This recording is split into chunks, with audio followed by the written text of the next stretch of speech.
Larry took a little longer than usual to get out of bed Monday morning. He had spent most of the weekend celebrating his friend's upcoming marriage. The bachelor party that started Saturday afternoon never really ended until Sunday night. In a time period of almost 28 hours, Larry had drunk more beer, vodka, and sugary cordials than he'd had in a long time, and he'd gotten a lot less sleep than normal. At age 33, Larry had been a staff worker in a plumbing supply warehouse for almost 8 years and was highly regarded for his work ethic and personality. This morning, he went into work with a nauseous stomach and a headache. The strong coffee in the staff lunchroom did little to make him feel better, but it was better than nothing. The first 4 hours in the warehouse were very busy, a normal Monday morning. Between moving pallets with the forklift, Larry helped pick orders and fill customer trucks. By lunchtime, he was foggy-headed and slightly dizzy, a condition he attributed to his hangover, which was of course partly at fault, but it was made worse because in 3.5 hours he'd had nothing more to drink than a few sips at the water fountain and was very dehydrated. Just before lunch, a flatbed semi-trailer arrived at the back lot for unloading. The managers considered Larry the best forklift operator, and this truck had one of the more demanding loads that required the forklift operator to unload the bed using a spotter. 20-year-old Adrian was assigned to be a spotter for Larry.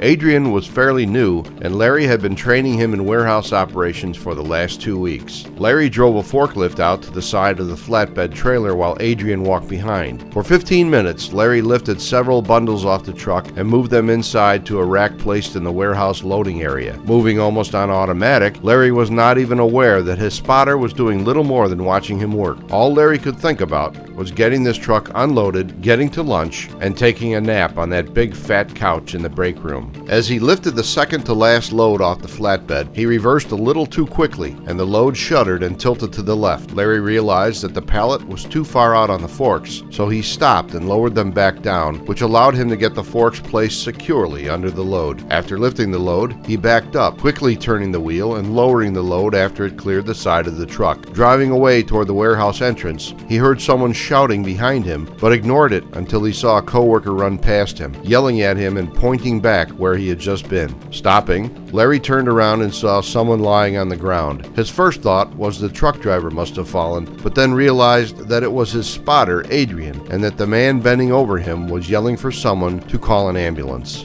The post-accident investigation found that the spotter Adrian had been standing to the right rear of the forklift, watching the unloading process. When Larry had stopped the forklift and moved forward to reposition the load, Adrian had walked behind the forklift, most likely to get a better view of what Larry was doing. Larry reversed without looking and did not see that Adrian had stopped for an unknown reason to turn around to look at something behind him. The forklift hit his back and he lost his balance and fell forward, striking his forehead on the ground. The force of the blow on the concrete lot knocked him unconscious. In the hospital, they were unable to reduce the swelling of his brain, and he died 3 days later without ever awakening. The initial death investigation cited several possible factors contributing to the accident. The spotter was not paying attention to the forklift's movements. The forklift operator did not look in the direction the machine was moving. The forklift operator was distracted by thoughts of hurrying to lunch and was not paying full attention. Lack of sleep and operator dehydration may have also been factors. An accident results from a cascade of events and factors. In your opinion,